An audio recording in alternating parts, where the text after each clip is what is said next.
What if I were to suggest that you play a key role in the awakening world? And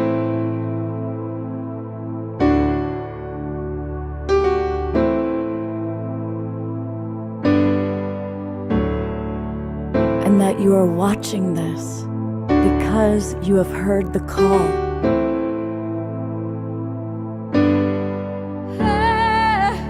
We can start right now by opening our hearts and minds.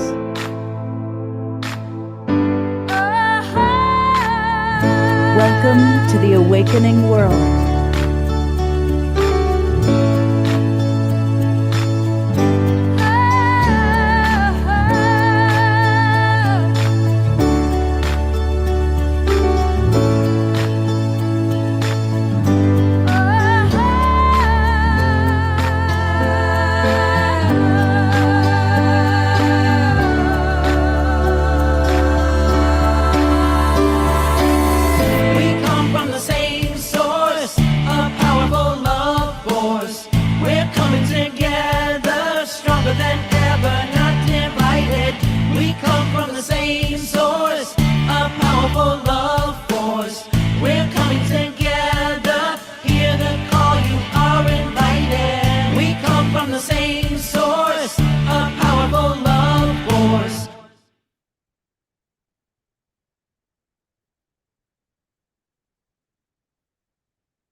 Good evening, everybody. Welcome to the Awakening World. I'm your host, Love Coach Scott Gatamas, and it is another edition of Making Contact. In a moment, we're going to meet Alan Steinfeld, who wrote the book and is the guy who is in the know of what's happening. Curious who in our Zoom room audience saw the Danny Sheehan amazing interview and conversation that Danny and his wife Sarah did on Monday. Let us know, put in the chat box what you thought of that. And I want to welcome all of you watching on Facebook and YouTube. Come and join us. Come join the Global Peace Tribe, because the second half of our show is going to be Q&A with our remarkable panel of guests. And we've got some wonderful folks with us, including Carolyn Brouillard, who I hope I just pronounced that correctly, Carolyn. She is become one of my two favorite Substack authors. Her kind of musings about the consciousness part of the UFO, UAP, ET, Galactic family phenomenon is intelligent, insightful, and inspirational. So I'm really delighted to have Carolyn with us. And our, of course, great co-host, Alan Steinfeld, the author of Making Contact. And then you've seen him before. This time you get both Costa and his wife and life partner, Hollis. And they are at the ground floor of really making it a people's movement. And you're going to learn all about that. And then we have two new friends, Sir Blake. Yes, he is a sir. We might learn all about that, is with us. And Desiree is with us. And really excited to hear these people who have had personal experiences. They're going to share their experiences, and we're going to hear from all of you. So it's going to be an evening of deep engagement. And with that, I'm going to put the pin on you for a moment, Alan. What's your overall, where are we? Where do we stand with Making Contact at this time? There is so much happening in this field, in congressional hearings and whistleblowers coming forward on many podcasts. But what I just saw today, which was remarkable, is that Voyager 1, has anyone heard this? As it reached interstellar space, had an intelligent interruption in its flight, and it changed the course of its trajectory. And they say it's only could have been done by an intelligence consciousness that exists in interstellar space. That is like, talk about everything else. That is shocking news. But just to understand what you're saying, without NASA didn't direct the change, right? It hit interstellar space, and it on its own, through some other command that kind of superseded NASA, changed its course. changed its course, and it kind of went through a kind of warp of time. I mean, they're talking about the chrono landscape, the chronographic landscape, this time landscape.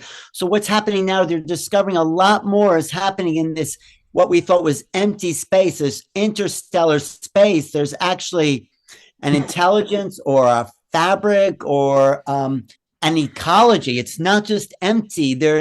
We're discovering this week there's more to the universe than we ever suspected. Or we thought, oh, it's just empty out there.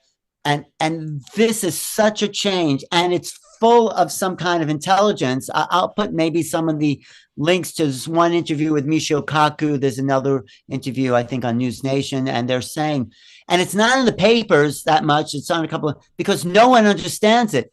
This is confounding everything we thought we knew about time space, and it was directly influenced by some intelligence out there to get our attention.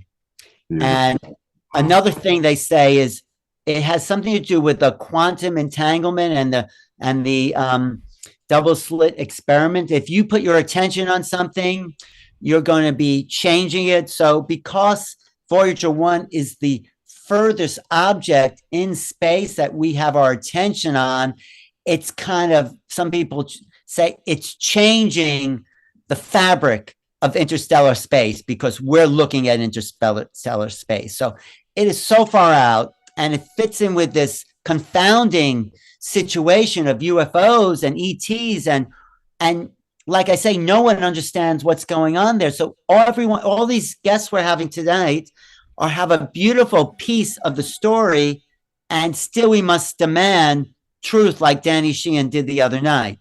So we're in this incredible unfolding mystery that is getting more complex, more exciting. We talked about the telepathy tapes before the show. That's a whole other avenue of consciousness. And we're in a convergence of realities like we've never seen before. I'll just leave you with that. Beautiful. Thank you, Alan. And in a moment, Alan's going to introduce our first guest, Carolyn. And again, come on in, join the Global Peace Tribe. Go to globalpeacetribe.com, register. You'll get the Zoom room links. You can come straight in because we're already going to get some really interesting questions. I want to acknowledge some of our audience members. Reverend Jeffrey writes, we should daily feel a deeper union with life, a greater sense of that indwelling God source, the God source of the seen and of the unseen within us. Absolutely. Thank you very much. TR points out that nature abhors a vacuum, space is full. Absolutely. And yes, when we get to our prayer time, Roger will do a prayer for your cousin. Reverend Jeffrey's on a roll. I'm going to read one more thing from him. He reminds us that the universal mind contains all knowledge. It is the potential ultimate of all things. To it, all things are possible. And I think that what Alan's pointing out, everything is changing so rapidly. The telepathy tapes is recognized. It's like this 100th monkey. Oh yeah, we can become telepathic. The veils are thin. People are having more experiences with deceased loved ones, angels, guides, extraterrestrials. And we're going to hear from some of our presenters tonight who are going to share their personal experiences. And we want to open it up for all of you to share your personal experiences. So you can share it in the chat box, or we might even call on some of you. So we look forward to, and thank you. I'm glad several of you watched the Danny Sheehan program. It was amazing. I'll put into the chat box the link where you can watch it again. All right, Alan, I'm really excited that Carolyn agreed to be on the show again. So would you be so kind as to introduce her, please? Are we doing a Yes, I'm really happy you like Carolyn, because when I discovered her on her Substack, I said, wow, this is an intelligent person who's able to clearly and discerningly, if that's a word, look at the UFO situation and make an intelligent analysis, but also a feeling connection to it. So Alan, I got so excited about Carolyn that I jumped ahead. I apologize, but we always start with music, and we have brilliant okay. house musical artist Omashar. So hang on, everybody. Carolyn is coming. But of course, we want to get us going, moving and grooving with beloved Omashar first. Here we go. And I do apologize, my friend. It doesn't matter. I was excited any way that it rolls. Welcome, everybody. Welcome, Humanity's team and our streaming partners, as well as Facebook and YouTube. But Alan, you got us off to such a great start, and I'm excited to be a part of this awakening journey because it's becoming so very real. We don't need any kind of proof anymore because it's just unfolding in front of us. And what I will say now is pretty much welcome home.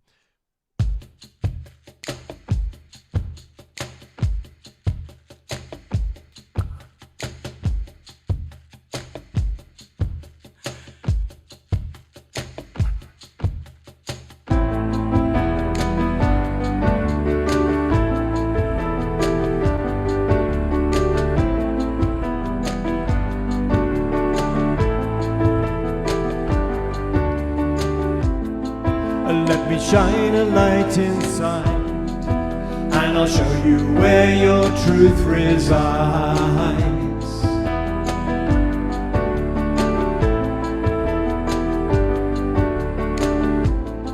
I'll lift your eyes up to the skies, and I'll prove to you that nothing dies.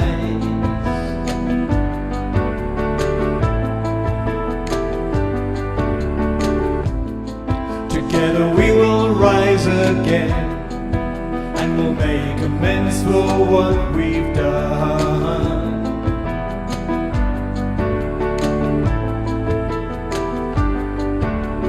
I know you hear me, so please do not fear me, 'cause I'm here to lift you, restore you to glory, and love you and hold you and be your victory. My child, I will welcome you home.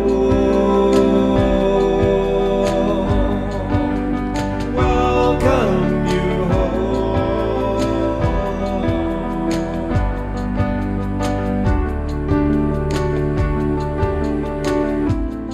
So let me take your hands in mine. As I look at you, your spirit shines.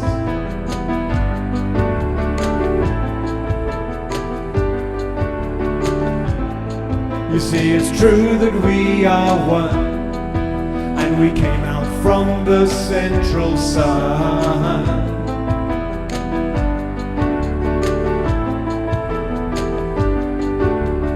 I know you hear me, so please do not fear me, 'cause I'm here to lift you, restore you to glory, and love you and hold you and be your victory. My child, I will welcome you home. Welcome you home.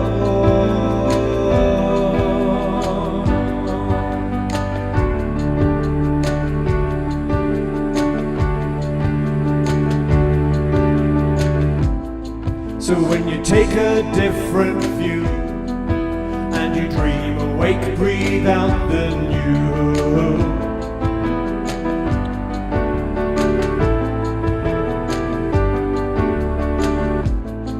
The world will come alive again as we dance and sing and make new friends.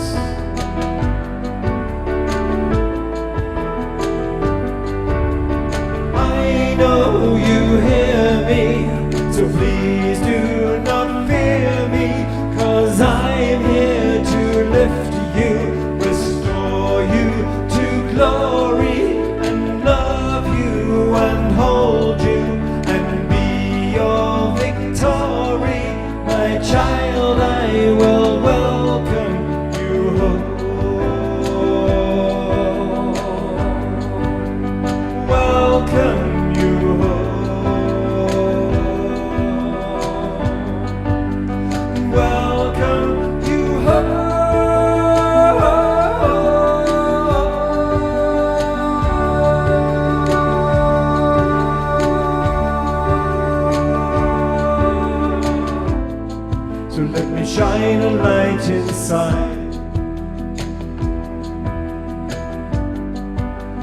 show you where your truth resides, and lift your eyes up to the skies. I'll prove to you that nothing dies.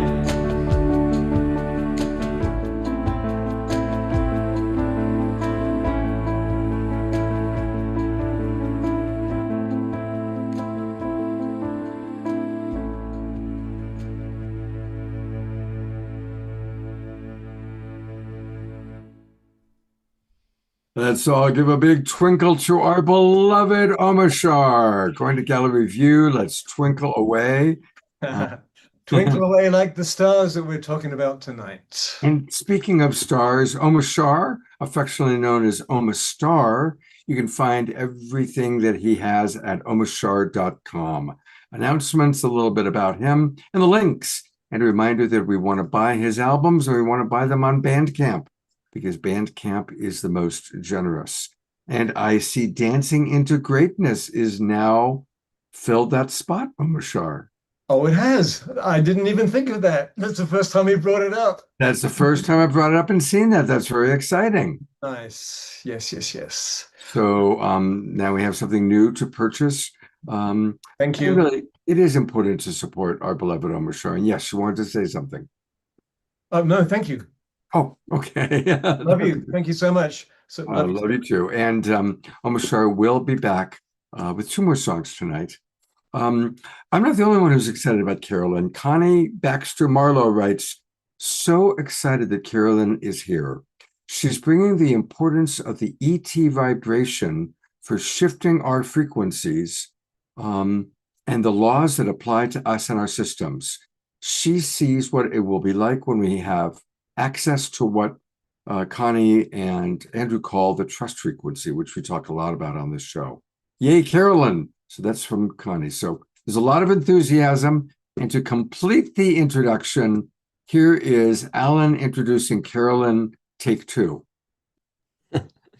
Thanks, Scott. And as we were saying, well, first of all, I'm so happy for all the guests here because they have a very unique perspective on the phenomena. Let's just call it the phenomena because we don't really know what's going on. We're intersecting with so many different realities and awakening consciousness on the spiritual level, on the political level, on the energetic level. So we are in a huge transformation. That's why Carolyn Brouillard's Substack, Getting Ready for the Galactic Age, it's not just focused on UFOs or disclosure. It's taking in the whole political scene, the whole energetic awakening consciousness. It is part of everything that the world will be going through in this galactic age that we're coming into. So I am ready. I'm happy that Carolyn's here. She is a passionate explorer of the beyond. She's an avid sky watcher and a personal experience of the phenomena. So Carolyn, thanks. I'm glad you trusted me to come back on this show, to be on this show in the first place, and explore this great audience with all the beautiful things you have to say. So please, can I just start with a question? How do you make sense of where we're at in this cultural, spiritual disclosure development we're a part of now? Yeah. Well, first, thank you so much, Alan and Scott, for having me back on the show. I love the energy of this group and so appreciate the opportunity to speak again. To your question, Alan, I'm actually going to circle back in a little bit of a roundabout way to what you started with this news about the Voyager. I heard something perhaps a little bit differently, but I think it overall speaks to part of what's happening now, which is not just the awakening, but it's sort of these evolutionary triggers that are supporting us in this mass awakening. Things like the Voyager, and part of what I had heard, which I don't know if it's a separate incident, it may have been a little further back, but was essentially, yes, that this Voyager came out and got some anomalous data feed that basically was changed based on the people who were looking at it, and gave the produced an image, a mirror image of a human in this data feed. And, I don't really have a way to validate it. Heard some of these sources, but what it really sparked in me was this idea that all of existence is supporting us right now in our awakening. And there are things, even in our own technology, be it Voyager 1 and things interacting with it, being the photon band that our galaxy is traveling through, and the increase in the solar flares, um, as well as the discoveries like of these potential columns underneath the Khufu pyramids. So much of our lost history is being revealed to us now, and we're getting a much fuller picture of what's really been going on and really who we are. Um, we can focus all day on sort of what the government's revealing and who knew what and when, and I think that is a really important piece of the puzzle. But ultimately, this is a consciousness journey, and I think that we are on the precipice of things getting really exciting. Oh, do we lose Alan? Okay. Oh, yes. Oh, I thought you were. Oh, so yeah, we I could can keep dialogue. talking. No. We could totally dialogue that. Yeah. So why don't you talk about some of the things you're tuning into as the coming galactic age? What is the world we have to be ready for, and what can we expect to manifest in this new time? Yeah. Well, I think it's a really important point. I think part of what is causing the chaos in the world is some of the control structures that we've been living under for millennia are really quaking in their boots. They're starting to crumble, and more of the light is starting to shine through. And we are so used to having been living under these control structures. And by control structures, I mean sort of the web of manipulation and control, whether it comes through government, education, healthcare, religion, the financial system, all the things that have essentially functioned as mind control to divorce us from our knowing of selves as divine and eternal and part of infinite intelligence. All of the mechanisms that have sought to suppress our consciousness um, are falling away, but we've been living under them for so long that so many people lack the imagination, really, and the courage to dream of what this new world could be.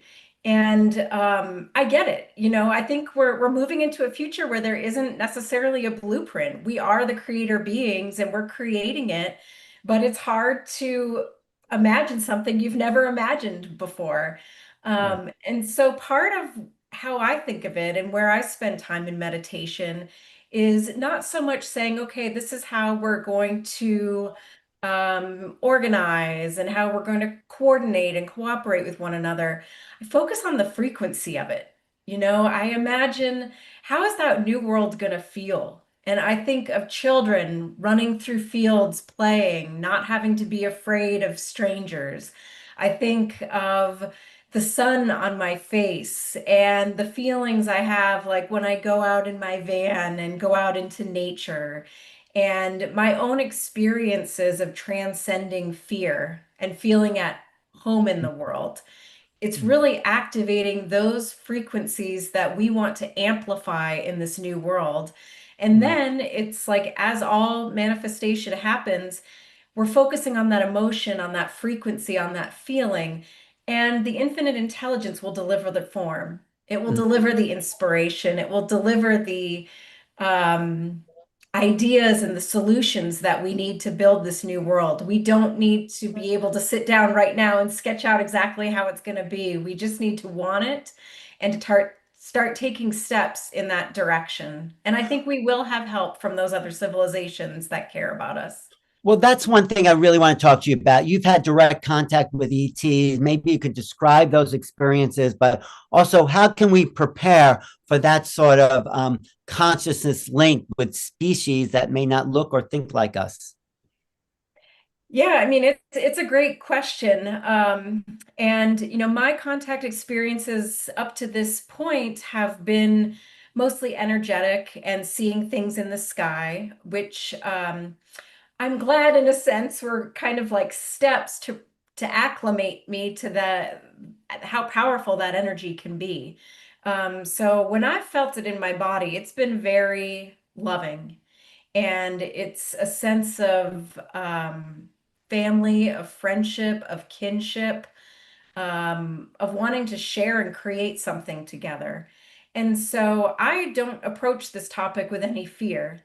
That said, and I'll be coming out with an article fairly soon that addresses some of this. I also do believe that our galactic history has not been entirely benevolent. And some of the things that have been living under on our planet do have some more malevolent ET influence. And so I'd love to sit here and say, if I came face to face with a reptilian, I'd make use of all of my training and not be afraid. But the truth is, I might be, and we can allow ourselves that. But it's really the solution in everything is to come back to consciousness and the understanding of reality that we are all just casting our consciousness into a plane of existence, a band of frequency. We've chosen our forms. Beyond the veil, we are all peers. No one is more powerful than another. And ultimately, this is the world that we've created to have the human experience. And it's really going to be up to us with some inspiration, I think, from those who have been through this journey already, who can maybe give us some tips on what it looks like to have fifth dimensional justice systems, to what relationships look like, how to live more fully with compassion, how to govern with compassion to the extent any form of governance is still needed. Yeah, go Yeah. ahead. No, I was just looking at your Substack and talk about discernment in making contact. What do we need to know? Well, I think, yeah, there's a few things, and it's actually a great topic because there's so many videos and so many things coming, and I've never felt more confused, honestly, sometimes in my life of like what actually is going on now. And really what it comes down to is the things that I'm most sure about are the things that are affecting me, are the experiences that I'm having. And so what I look for in certain things of, is this promoting fear? Is this encouraging me to take an action that might be counter to my well-being or to the well-being of the whole, of the collective? Is there a proposal coming out of this to take away some freedoms? Is there more of a taking than a giving in this? And I think that really relates to the government disclosure aspect, because as necessary and I think long-term positive that's going to be, I think we can all admit that it is heavily manipulated and it's deliberately confusing. And so really the discernment we need to bring is, how does this feel? And what is really being asked of me? And what are the solutions being proposed as a result of this information? And is it being used to uplift humanity? Or are we being herded into yet another fear narrative? Because that honestly is the direction it seems to be going to me. Well, do you think we'll ever get You know disclosure? what, Oh, go ahead, Alan, Scott. Go ahead. we Go ahead. told everybody 10 minutes further. Okay, great. Okay, And we are very eager to hear more. So save the great. questions for her. But I do want to show show people her Substack. And I've put it into the chat box. I'll put it in again. It's the galacticage.substack.com. And as you've heard from our beloved Connie and myself, her Substack is great. It's a really, really interesting one. Rethinking physical reality in the coming age of contact. So I encourage everybody to sign up and become a part of her Substack audience. And I apologize for interrupting you, Alan, but I want to keep us on the agenda. And we definitely have more questions for you, Carolyn, and it's wonderful to have you with us. Thank you. Thank you. No, it's fine, Scott. We have a show to do here. Thank you. Absolutely. I am going to read a couple of comments that have come in from the audience real quickly. There's a lot actually going on about the reptilians in different species, and people asking about what Danny had to say about that. So, very briefly, Danny said that there are 6 different species. None of them are perceived to be overtly malevolent. Ironically, apparently, the mantis people, which are the kind of strangest looking ones, seem to be the ones that are in control, that have the highest authority. And he talked about how very often we start with a fear experience, very similar to Whitley Strieber's journey, where it starts off as a very frightening, scary thing. But then as time goes by, there's more of a merging, more of an understanding that these experiences are designed to raise our consciousness, to expand our awareness. And so that was a lot. I'm giving you a very brief little synopsis in response to some of the questions that I noticed going on in the chat box. All right, I'm going to go back to Alan to introduce our next guest. Well, I'm glad you mentioned that piece, because as we talk to our guests, we go deeper into this consciousness field. And the next speaker, Desiree Pittman, I met at the Conscious Life Expo, and she was just channeling light frequencies. I felt she was really connected to these ETs and these higher conscious and her body and her light language. So, Desiree, talk about your connection to this higher consciousness and what we need to know now as a population about making contact. Yeah, definitely. So just a little bit about me. I do channel energy. I channel energy with my entire body. So as I move, you're going to actually see me channeling energy, raising energy upwards, expanding energy, so on and so forth. That's kind of how I understand energy. Well, for me, just raising the consciousness and being aware of things around us. The way that I interpret it is we all have veils over us. That's the filters. That's our dramas, our traumas, those limiting beliefs, the programming, all of that are like veils put over us. And as we take off those veils, we begin to see more. We begin to sense more. We begin to raise our consciousness and be able to make contact with those other beings, with our guides, with our ancestors, what have you. So I think it's really about just removing those veils so that we can raise our consciousness, so that we can have that communication. And then bringing in the light language and the codes and so on and so forth. Well, you want to show us communication right here on the spot? Absolutely. So I do have a book on my website. It's called My Body is a Pendulum. It talks about channeling energy in your full body. So I'm going to give you a quick one right now. If you guys want to participate, just go ahead and stand up. Okay. Let your bodies kind of go limp like a noodle, right? And then when you do that, ask inside yourself, say, may I please see a yes within my body, and allow your body to move whichever way it moves, right? And just, you may lean forward, backwards, etc. But typically a yes is, may I please see a yes with my body, is leaning forward, right? The bigger the yes, the bigger the leaning forward. And then you want to check to see what your no is. So you're going to say, may I please see a no with my body? And you're going to feel your body move backwards. Okay. So as you're out there in the field and you're contacting the UFOs and you're talking to them, so on and so forth, and you're saying, is that a UFO? And your body leans forward, they're literally energy channeling through you that yes. If you're like, is it safe? And it goes backwards, hold on, back off. That may not be safe, right? So just pay attention to which way your body leans in that yes or no. So as you make contact with these light beings, so on and so forth, what is your body doing? Is it leaning towards it, saying, yes, let's move towards it? Or is it leaning away? Is it saying, yes, that is correct, whatever question you're asking? Or are you saying no? That's just the basic of the yes or no. That's great. So then, do you want to bring some energies through so we can actually feel your direct connection? Yeah, that would be awesome. Okay, so let's clear some energy. So just go ahead and relax. Let's take a nice big breath in through your nose, out through your mouth. We're going to connect at that heart center. There we go. The first thing I'm doing is a counterclockwise swirl as I'm holding my hand out. My left hand is connecting to your guys' heart chakra.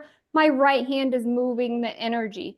That counterclockwise swirl, what that's doing is it's actually kind of reversing, removal, reversal of time, removal, transmuting the energy. Now we're going to raise that masculine energy. You notice my right arm going up.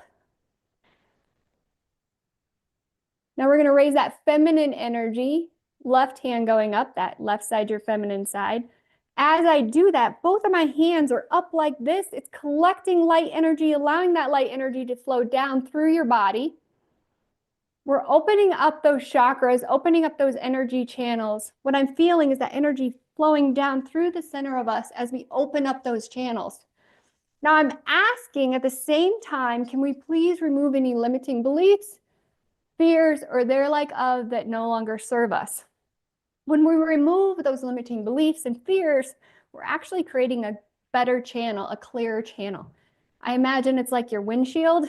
When your windshield gets dirty and yucky, you can't see where you're going. So we want to clean it up so that we can feel the energy and see where we're going. Very good. Now, some of you guys are healers in yourself. I know that because my fingers are tingling and that tingling sensation is growing.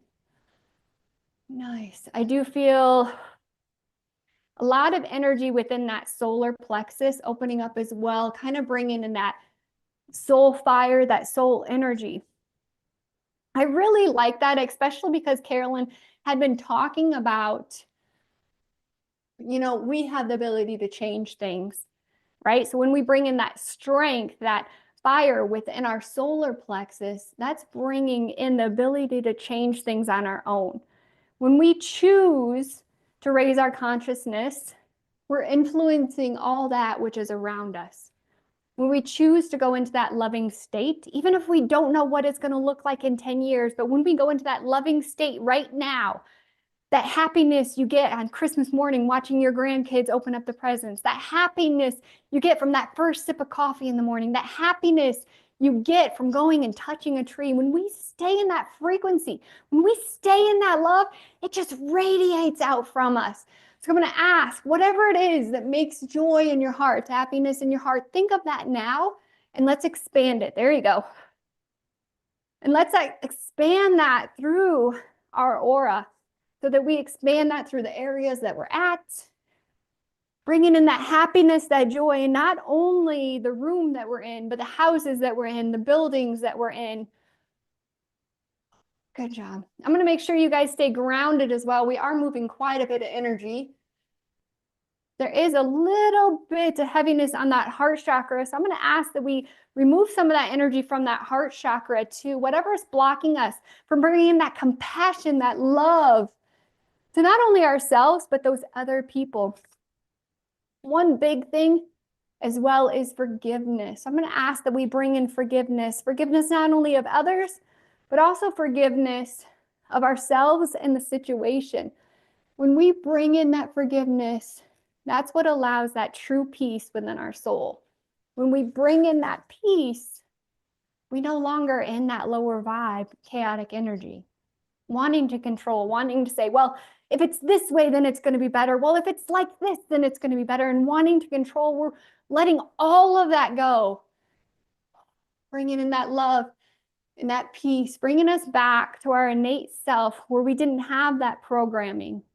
As soon as we're born, what do they say? It's a girl, it's a boy. And all of a sudden, you have that restriction on you, that programming. If I'm a female, then XYZ. If I'm a male, then XYZ. I'm asking reverse that programming, go back to the frequency of love and let that radiate out. Now, when we tune up our frequency and raise our vibration, that's when the messages come in. That's when we're able to sense more around us. You're going to feel what your loved ones are sensing. Are they hungry? Do they need something? You're going to start sensing what's happening around you in your environment. You know, when you walk in an area and you go, oh, it feels good here. I like it. Or if you're like, this place isn't for me, right? We're opening up that channels, allowing that energy to be read by our body. that antenna that we have that can tell us so much, right? And we're also opening up those light channels within our body. When we bring that light into our soul, into our cells, and we open that up, we shine brighter and brighter. And we remove those veils. Almost like Harry Potter, and he has the veil of invincibility, or that cloak of invincibility, right? What happens is when we have those veils over us, the light doesn't go out as much. So we need to remove those things, that programming that's been holding us back, those fears that have been holding us back, those worries. When we worry about tomorrow, it just holds us back. But when we just believe and we stay in love, we raise that frequency. When we raise that frequency, that's when we can talk to those light beings, and we can bring those messages in. Ones today. Look around you. See those individuals. Asha. Open your heart. Hear my words. Download the light. Know that you are protected. Raise your vibration. Let the ones come to you. So I'm seeing a soul family come. As I'm channeling this message, just light beings coming to you. Soul families coming in. I ask you to spread your light like seeds that burst open. Bring forth the wisdom from the galaxy. Look. You can look all around you, but look to the heavens, look to the sky, and look within you. Bring forth the love, change, clear, grow. Hear the words Ashkara, Agagaka, Adaga, Adagaragaraga.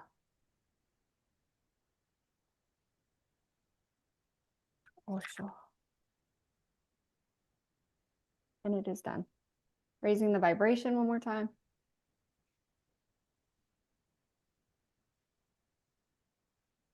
Gratitude. Okay. Very nice. Thank you. That was really, really beautiful. Thank you, Desiree. Scott, any comments?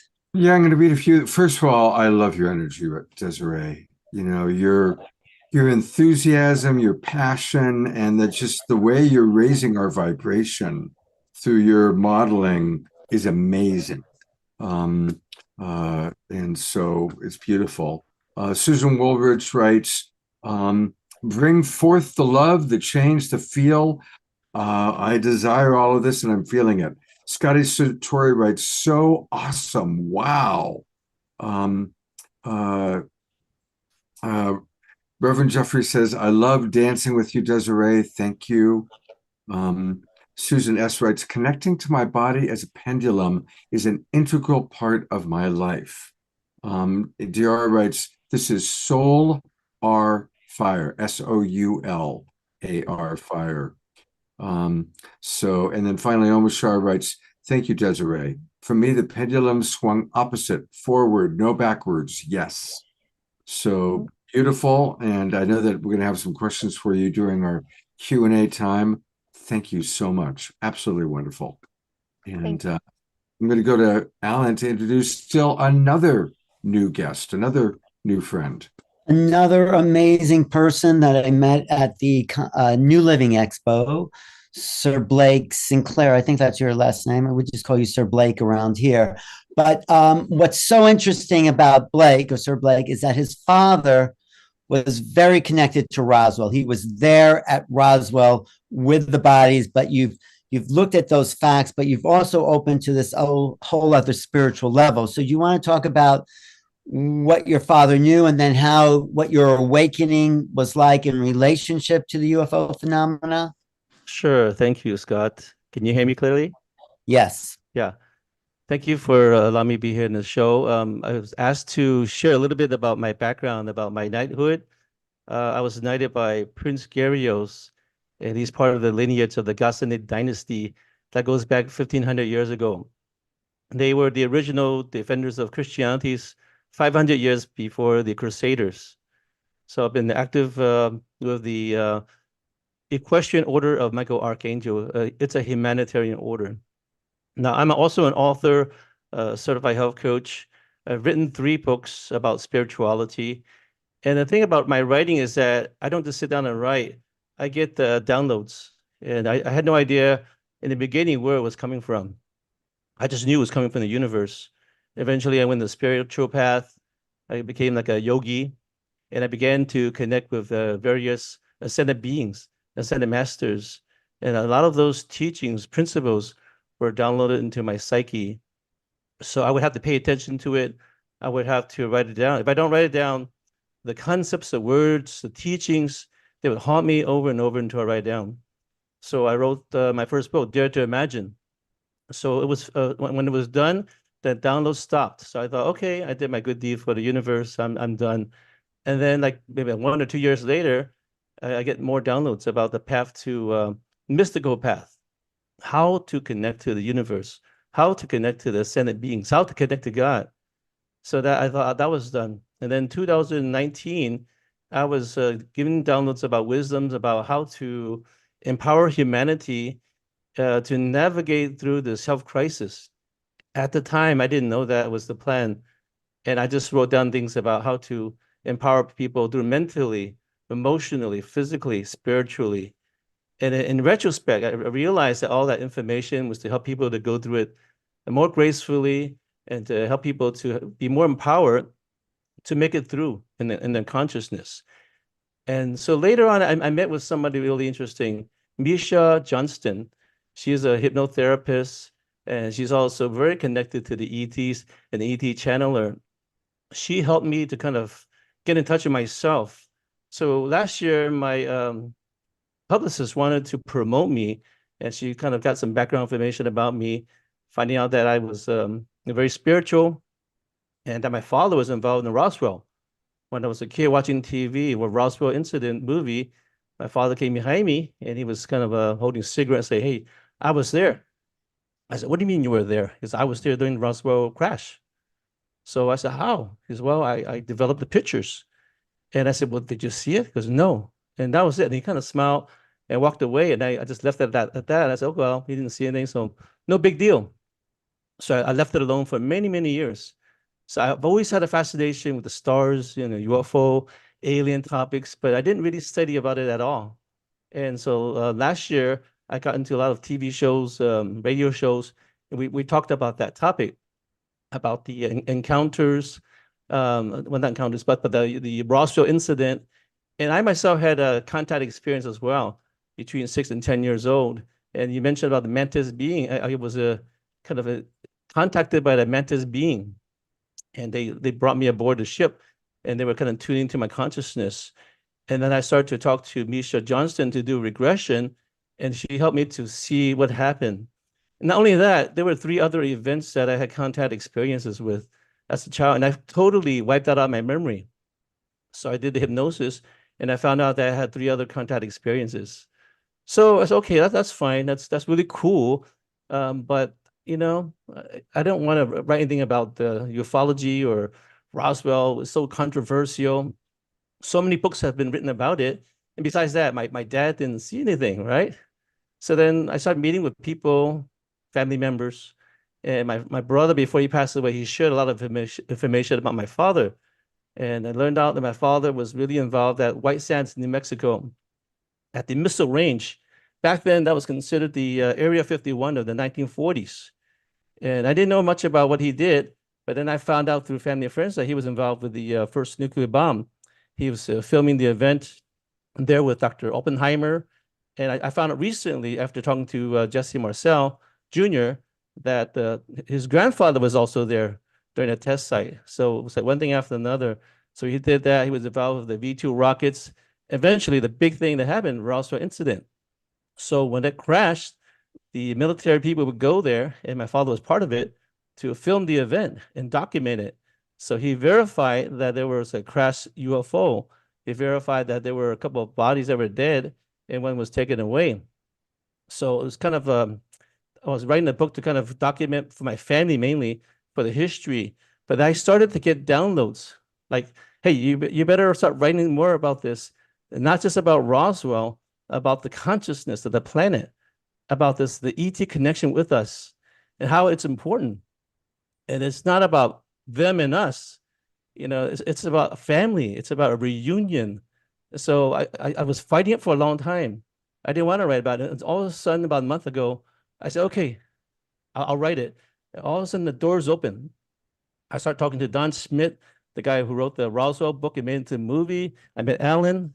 And so the universe is basically working with many of us around here to download information to empower humanity and consciousness.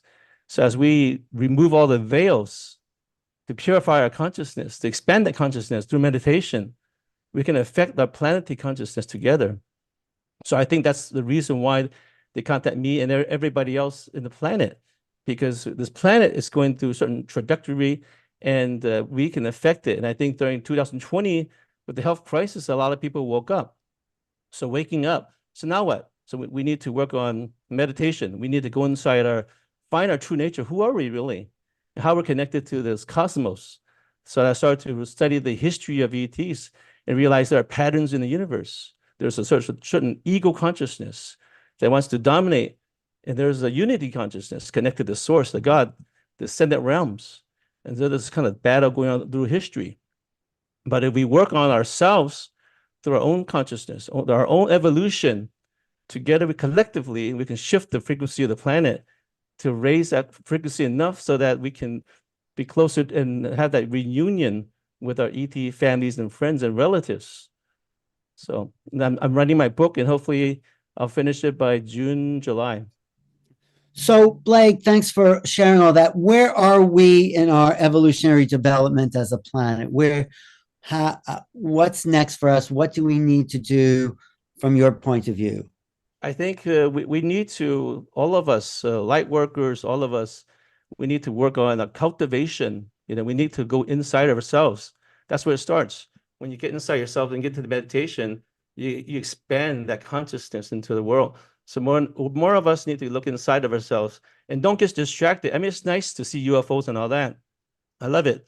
But and it's nice to read about, to learn about it, but we need to take it personally. And also when we meditate, expand that vision, expand that frequency to the planet. That's what I do after I finish the meditation. I put a healing frequency around the world.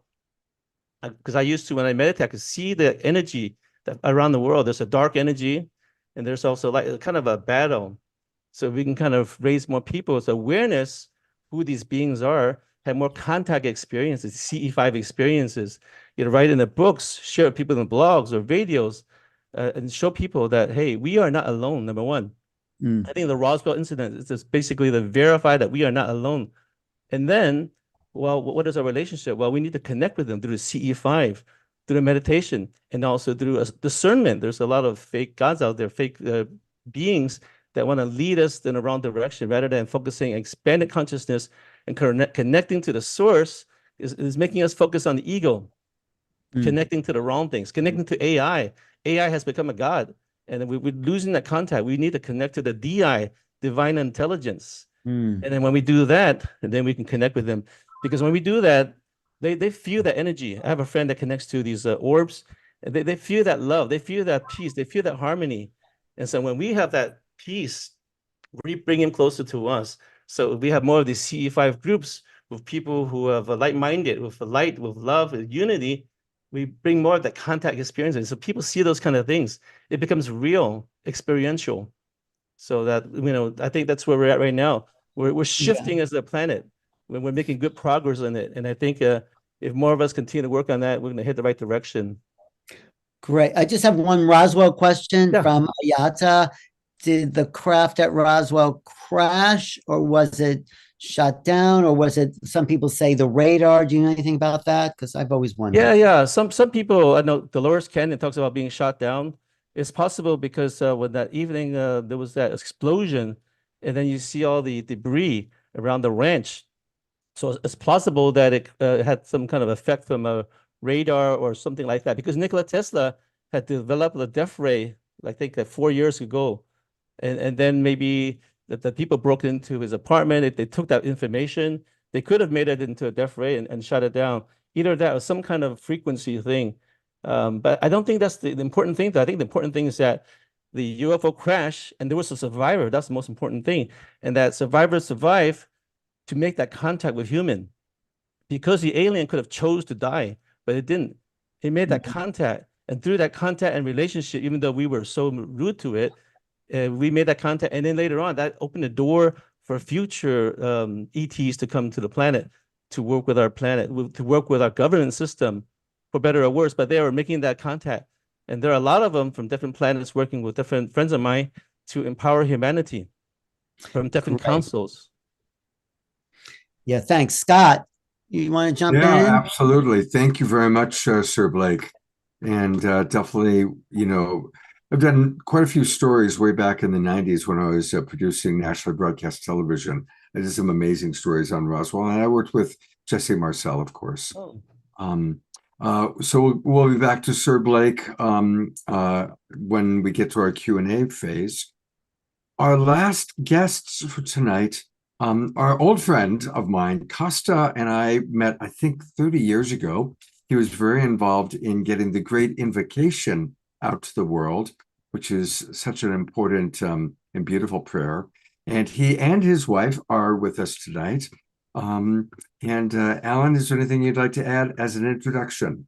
Well, yes, what Custer's doing is so important for our planetary awareness that we're not alone. We can make contact with these beings. He has this global citizens movement for making contact and for having people believe in their own experience. This is why I think we need to go out there and see the craft themselves. I was just in Mount Shasta. We must have saw 40 craft and one really bright one. So they're here and they want us to know that, and we need to go beyond what governments are telling us. Right, Costa? Absolutely. And by the way, thank you both for having us on the program tonight. Thank you very much. Yeah, we're really excited to be here and meet all your other guests. We're also learning as we go along. The major thing that I want to emphasize and talk about is the People's Disclosure Movement. It is composed of more than 1 million people, and I think that is very conservative estimate, who are interested and or practicing direct contact, the kind of thing that we're talking about tonight, making contact directly, individually, in an interactive, consciously with the cosmic beings that are here. Now, this People Disclosure Movement was started in 2010, was founded thanks to a message that we received through Hollis when she connected with some ETs that were answering the question that I had, which is, what can we do to help your positive agenda? That will further that.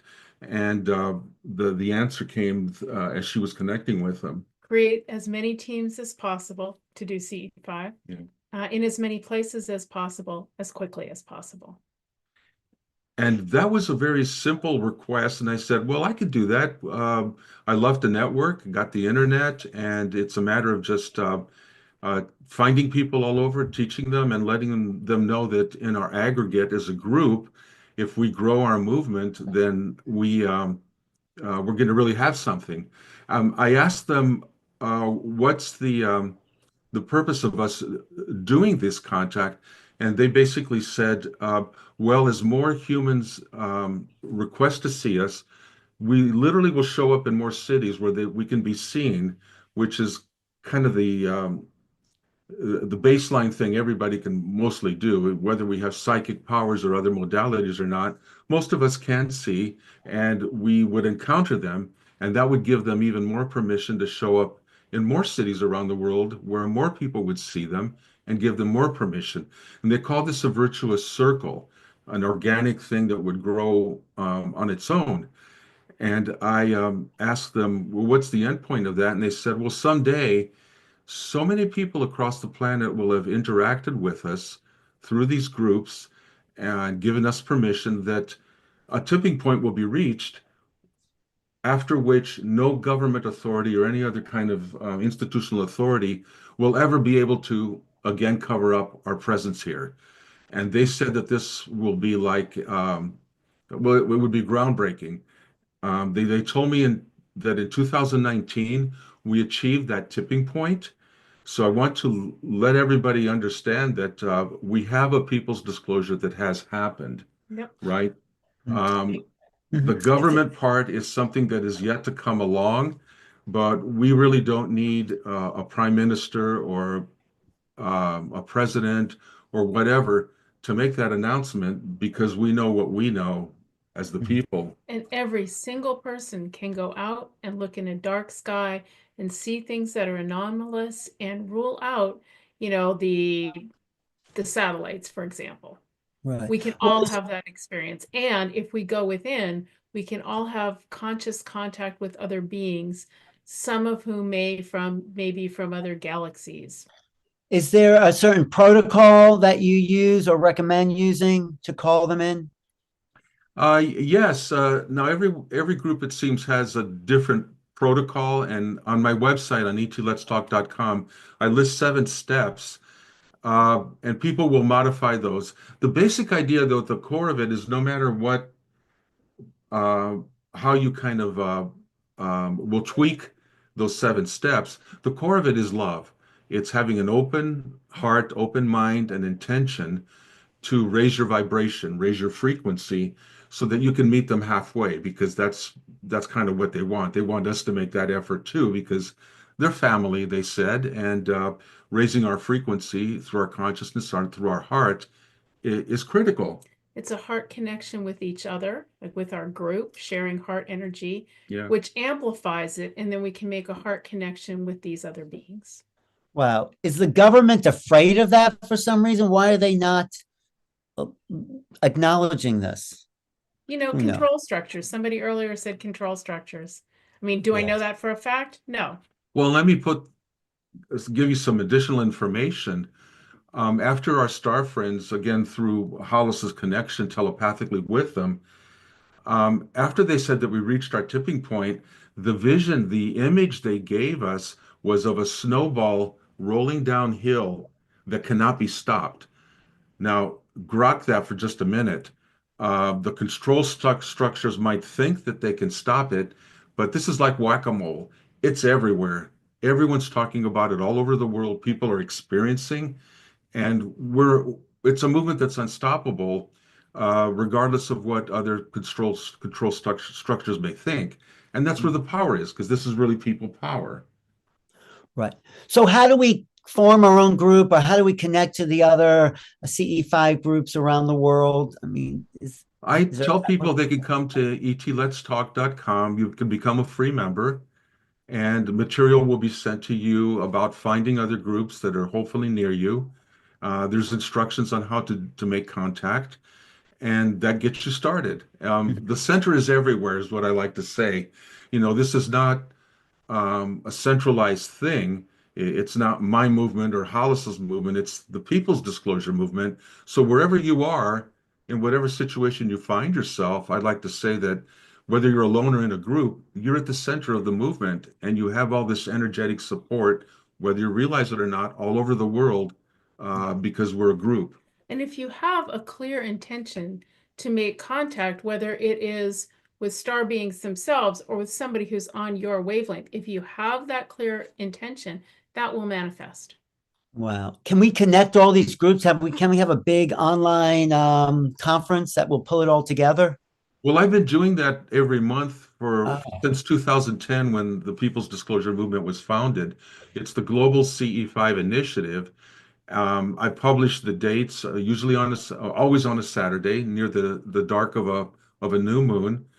And people all over at least the people who get my emails and get the information through social media, then do hook up like that every month. And we've been doing that now. We're in our 15th year. Amazing. And that is what created the tipping point, by the way. That was a result, that monthly thing, which actually can be done weekly and daily too, was the answer to the request of our star friends and family who said, create us some groups, get them active, get them going, get them connected. Let's start talking. We've been doing that monthly. So if people want to join in our global CE5 initiative effort, just come to etletstalk.com, get on the mailing list, and I'll be sending you information every time that happens. I'm going to the website right now because I want everybody to see it.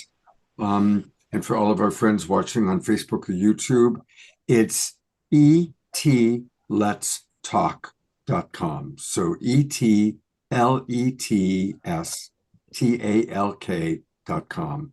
And I want to encourage everybody right now, sign up. It's free, and we all should be part of this.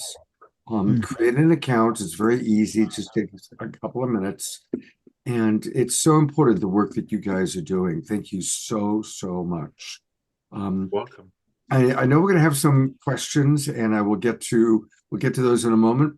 We're a little bit past the halfway point, so it is time for our mid-show, almost our song, a chance to move and groove and digest all this wonderful information from all of our guests. So thank you, everybody. Get ready to move and groove. I'll be putting the camera on those of you that are dancing and moving. And here is our house musical artist, our beloved Omastar Omashar. Yes, thank you, everybody.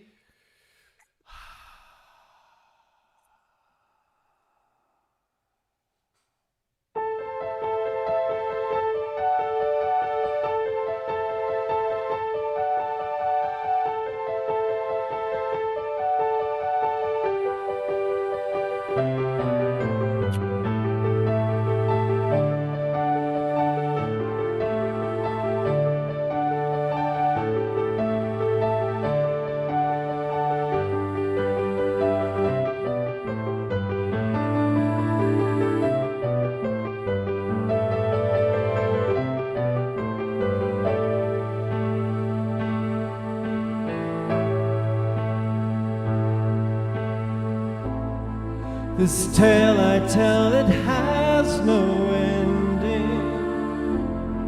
I'd like you to know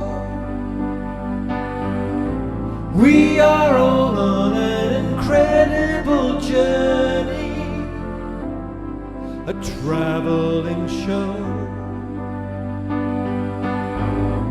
I've been looking at you in your homeland, watching you grow, weaving light into creation, a heavenly glow. I have been inside you for so long, I will be with you forever. Come with me, let's spiral through the stars.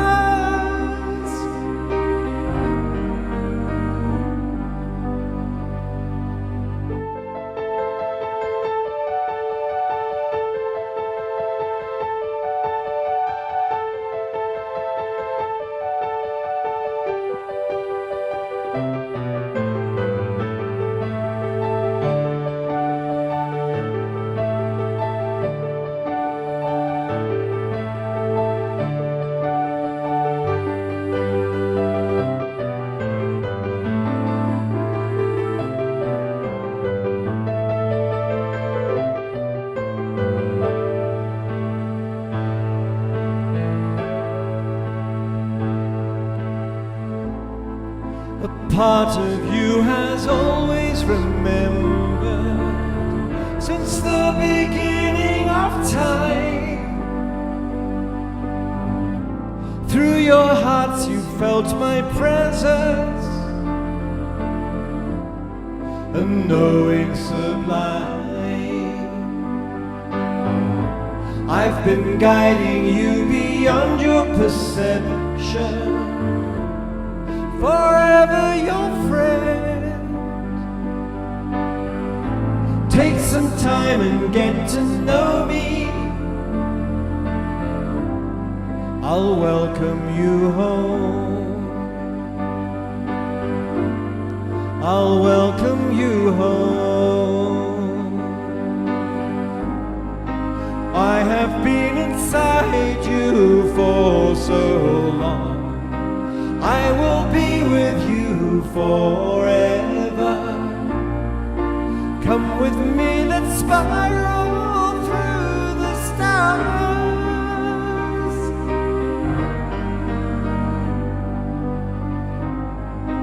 We have been inside you for so long. We will be with you forever. We'll come with you and spiral through the stars.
Wow. Such a perfect song for tonight. I'm going to go to Gallery View and let's all give twinkle to both Omashar and also to all of our wonderful movers and groovers and dancers. Thank you. And Desiree. And a wonderful guest, Scott. I am so inspired by everybody because they're weaving in this whole cosmology, let's say, of the beings which are attempting to be with us in consciousness. Holy smoke. I mean, thank you so much for bringing it to my attention, to our attention.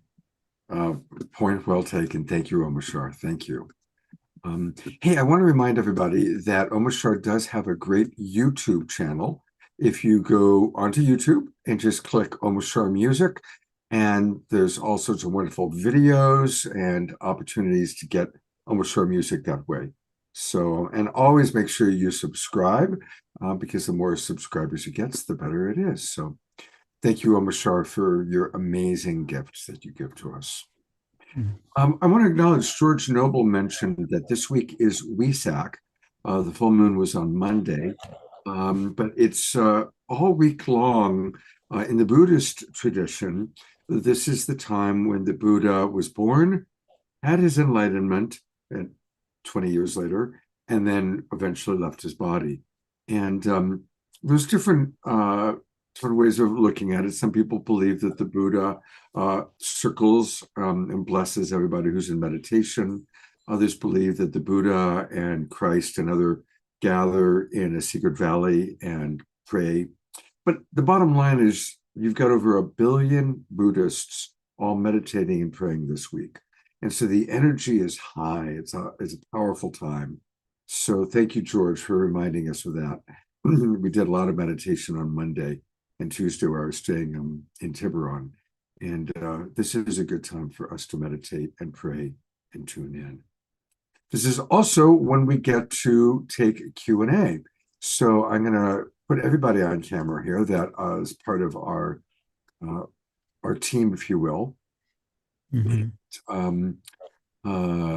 There's Costa and Hollis and Alan, and where's Carolyn? There she is. Okay. Yay. It takes a moment. Well, this is such a broad perspective we have, Scott, and this should be the common conversation people are having around the planet. I'm so happy the Global Peace Tribe is paying attention to it, but My question to everyone is, how do we make this the common conversation? What do we need to do as a population, as free thinking individuals, to make this more of a reality? So who do you want to call on, Scott? You just call on. Well, I think that's a great general question. So it's a question to everybody, and we'll go in order that you already were on the show. So we'll go with Carolyn, then Desiree, then Sir Blake, then Costa and Hollis. What are steps, ideally, maybe examples of what you do to raise consciousness, to connect to non-human intelligence? What are some tips, tools, and practices? And we'll start with Carolyn. Sure.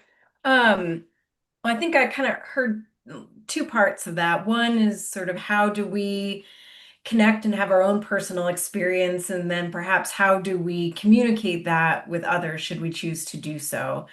And on the first one, I'll just say briefly again, and I know there's some protocols out there like Costa mentioned and some other people had in the chat. I would echo, it's really an intention from the heart and learning to sort of quiet the mind and make it welcome. You know, before I had my first experience, I set the intention, I cleared the fear, I reached out in love, and I just kept trying and going out. For me, it was more going out night after night and putting in the effort and realizing that it's an energetic match that's happening. It's the formation of the relationship. It's not a demand, it's not a command. They don't necessarily owe this to us, you know, it's just reaching out in that spirit of cooperation. Who wants to share an experience with me? And then, you know, for me personally, I have the Substacks and I've been the Substack, and so I've been pretty open in sharing my experiences. But I think it is important, like some of the other people have said, and I mentioned, that we shift the conversation away from the government.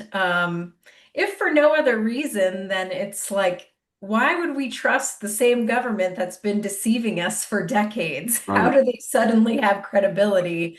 They don't. And again, while they're part of the puzzle, it's really time for us to start empowering our own voices. I know there are some people who will only believe this stuff when it comes from an authority. But this is really the time for us to reclaim our own sovereignty and the power of our own voice and our own knowing, and look to ourselves and the people that we love and trust to decide what's real and meaningful for us. Beautiful. Thank you. Okay. Let's yeah. go to Desiree. Yeah, I think this is a really awesome question. Like, how do we do that ourselves, of raising the consciousness and connecting with these beings? And for me, it's really about taking back the control of us, right?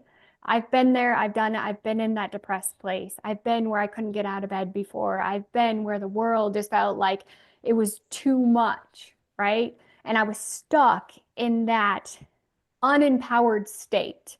I was stuck in that 3D reality of I have to do this and I have to do this and I have to do this because that's what I was told. And then one day when I stopped and I said, no more, I'm going to do what makes me happy. I'm going to listen to what's inside of me, and I'm going to start bring forth those joy and the love in my own life. That's when things started to shift, right?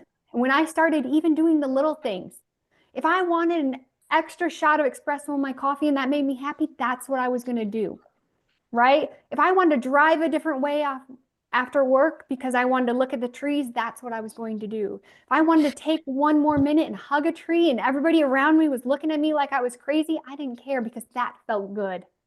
And as I started to implement more and more things in my life that brought in that happiness, right? And I started, you know, experimenting with like Reiki and understanding that, and, you know, just understanding sound meditation, you know, bowls and all of that. I really started to raise my vibration, and it really started to empower me. I realized that the only way that we can be controlled is if we're actually like energetically below something. So they try to control us right? But if we empower, we're actually going to be more powerful than them, and we will no longer have that control over us. So when we step into our love, when we step into the frequencies that we know within ourselves, right? We start knowing, no, that feels good, that feels right. And we step into that, that's stepping into our power instead of having somebody tell us this is what's right and what's wrong. As we do that, and we step into that power within ourselves, that's when we open up those channels of communication. We talked about Mount Shasta, just was there the other day, Alan. Like you were there seeing the ships and everything. I was listening to the energy as I approached Mount Shasta. I literally felt that repressive energy. You know, don't go there. And I go, no, no, no, no. I know I'm going there because I know I'm being called to go there.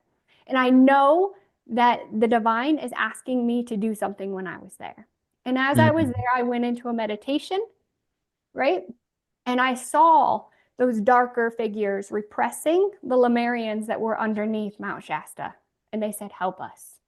And when I listened and I sent my energy, love, happiness, and I started blasting that out, you saw the Lemuria actually coming out of those tunnels, coming out of being repressed.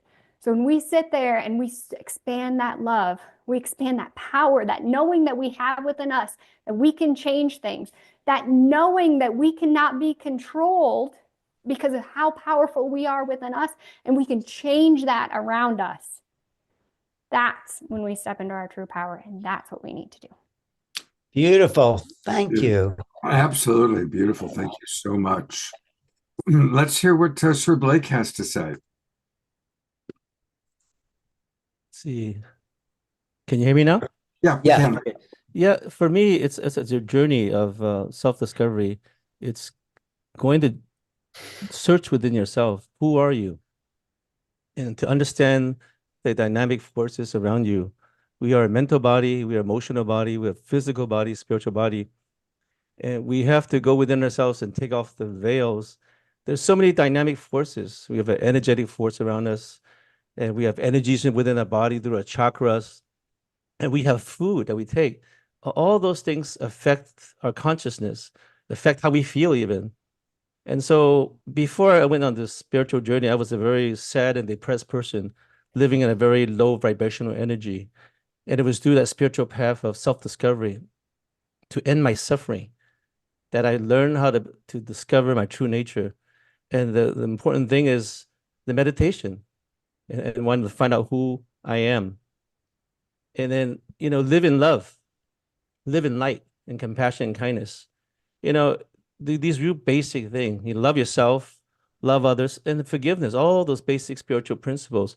As you practice those things and integrate those things and have the awareness of the energy centers and all the dynamics that affect your physical, and understanding the subconscious mechanism that controls our behavior.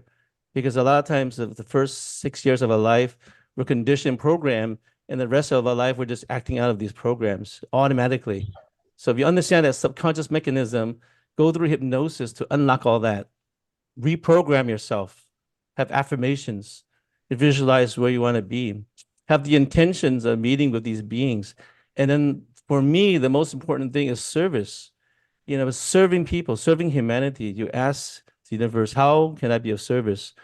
And a lot of times when I do that, then these ascended masters, they come to me and they guide me what wisdom to share to people. A lot of times I write things, people say, how do you know this? I don't know. I just open myself and I surrender to the process.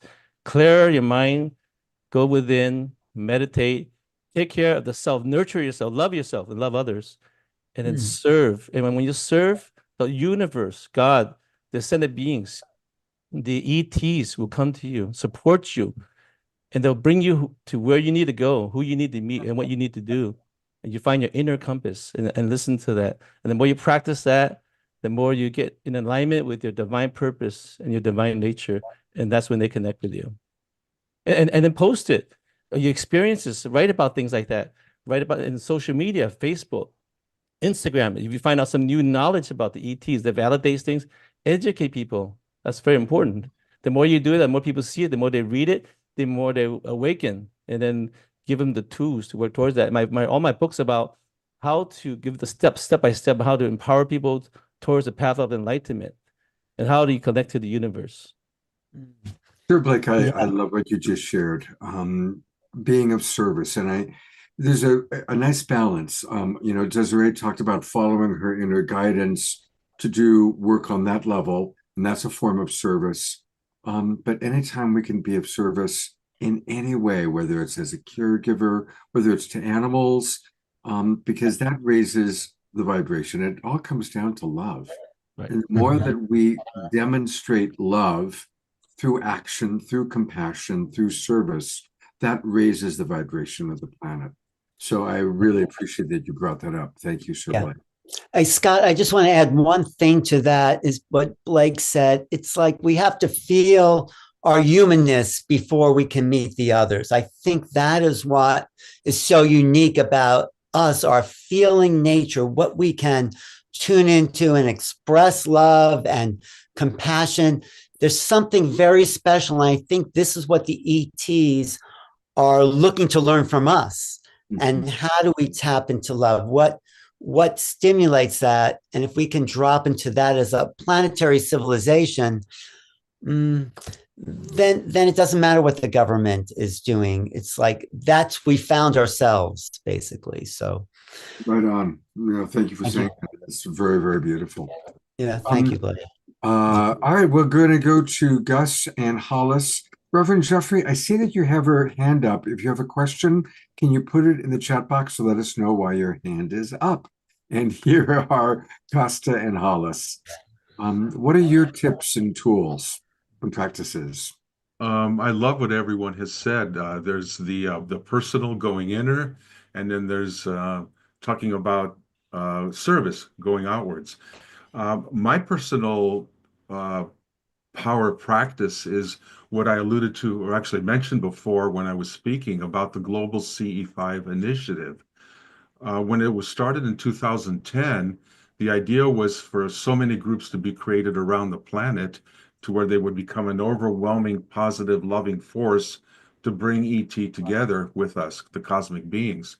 That's still going on. So my answer is every month, as we continue to get together now in our 15th year, our hundreds, our thousands of groups across the planet, we are coordinating with each other. We are using our own various versions of the protocols based on our heart, open minds, open hearts. But we're also wielding the power of the group, because the sum is greater than the whole is greater than the sum of its parts. I knew I was going to get that right one way or the other.